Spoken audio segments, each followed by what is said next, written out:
विश्वास cooperative बँकेची स्थापना ही 25 मार्च 1997 रोजी झालेली आहे आणि म्हणूनच वेगवेगळ्या टेक्नॉलॉजीचा अवलंब करायचा ज्यावेळेस आम्ही निर्णय घेतला त्यावेळेस त्यातली सगळ्यात महत्त्वाची आजची जी गरज आहे की जिथे अगदी साध्या एका भाजीवाल्यापासून ते मोठ्या मोठ्या स्टोर्समध्ये मॉलमध्ये सुद्धा जे वापरलं जातं ते माध्यम म्हणजे QR कोड.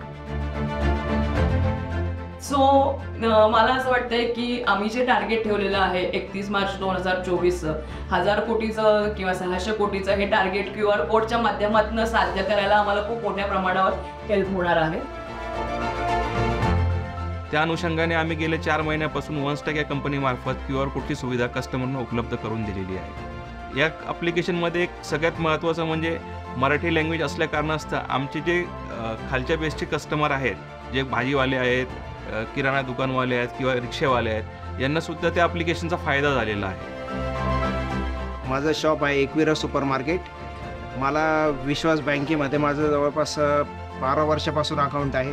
त्यांचे आता ऑनलाईन फॅसिलिटी पण अवेलेबल झालेली आहे.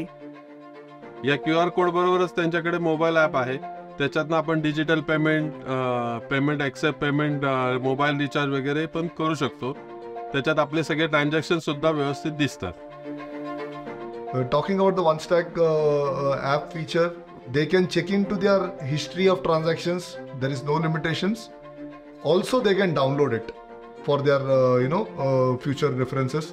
We have got BBPS integrated, which is an additional feature through which they can do any sort of payments, etc., whichever is getting integrated with BBPS. Just QR code चालू केलं 3-4 महिन्यापासून तर याचे 2 फायदे आहे.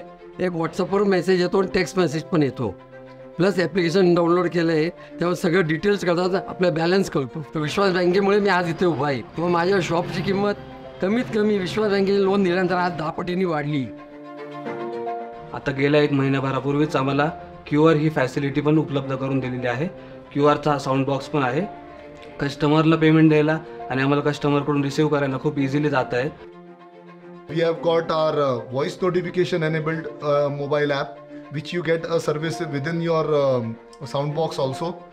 If a customer wants to go for a sound box, they can go for sound box. If not, then they can opt for this mobile app with the sound notification, wherein such features can voice out whatever the transaction they are receiving. आपके bank खाते में 100 रुपये प्राप्त हुए. विश्वास बँकेने गेले 15 वर्षापासून आम्हाला अतिशय चांगली सर्व्हिस दिलेली आहे. आता नवीनच त्यांनी QR कोड आणि QR कोडचा साऊंड बॉक्स नवीन केलेला आहे. या QR कोडमुळे आम्हाला वेगवेगळे ट्रान्झॅक्शन करायला खूप सोपे जात आहे. गेल्या 4 ते 4.5 वर्षापासून आम्ही विश्वास बँकेचे कस्टमर आहे. तर बँकेकडून आपल्याला 4-6 महिन्याआधी QR मिळाला. QR म्हणजे साऊंड बॉक्स मिळाला. तर त्याच्यावरती आपल्याला एकदम व्यवस्थित पेमेंट मिळतं आणि पेमेंटला डिले सुद्धा होत नाही. त्याच्यामुळे आमचं काम खूप सोपं झालं. विश्वास बँकेने गेले 4 महिन्यापासून हा उपक्रम सुरू केला आणि असं लक्षात आलं की जवळपास 2 कोटी रुपयांनी आमचं कासा डिपॉझिटमध्ये केवळ 4 महिन्यामध्ये वाढ झालेली आहे. मला असं वाटतं की येत्या मार्चपर्यंत ती आमची 10 कोटीपर्यंत जायला हरकत नाही असं आमचं स्वतःचं प्लॅनिंग आहे. आणि ऑफकोर्स पुढच्या वर्षी हे 20 ते 25 कोटीपर्यंत जाईल याच्यासाठी आम्ही सुद्धा प्रयत्न करत आहोत. OneStack सोल्युशन जे आता आम्ही घेतलं QR कोडसाठी त्याचा एक डॅशबोर्ड आहे. या डॅशबोर्डमध्ये मला व्हेरियस टाईप्स ऑफ ट्रान्झॅक्शन जे झाली आहे त्याचे रिअल टाईममध्ये रिफ्लेक्शन दिसतं आहे. काही इश्यू असेल तर यामध्येच तिकिटिंग सिस्टीम असते. जर कस्टमरचा काही डिस्प्यूट वगैरे असेल तर इथेच तिकीट रेज करून विथ मिनिमम टॅक टाईममध्येच रिझोल्युशन मिळतं आणि आम्हाला कस्टमरलाही तसं सपोर्ट देत आहे. आणि आता ही QR कोडची फॅसिलिटी घेतल्यानंतर साधारण 19 ते 20% या ट्रान्झॅक्शनमध्ये वाढ झालेली आहे. QR कोड प्रोव्हाइड केल्यामुळे आमचा कस्टमर बेस हा फार वाढलेला आहे. त्यामुळे आम्ही वनस्टॅकचे खूप खूप आभार. गोईंग अहेड फ्युचर बँकिंग ज्यावेळेस आपण विचार करतो त्यावेळेस टेक्नॉलॉजी हा त्याचा इंटिग्रल पार्ट आहे आणि प्रत्येकाने या टेक्नॉलॉजीचा वापर करण्यासंदर्भात जे काही वेगवेगळे ॲव्हेन्यूज मार्केटमध्ये आज अवेलेबल आहेत त्याच्याबद्दल निश्चितपणे विचार करणं हे आवश्यक आहे.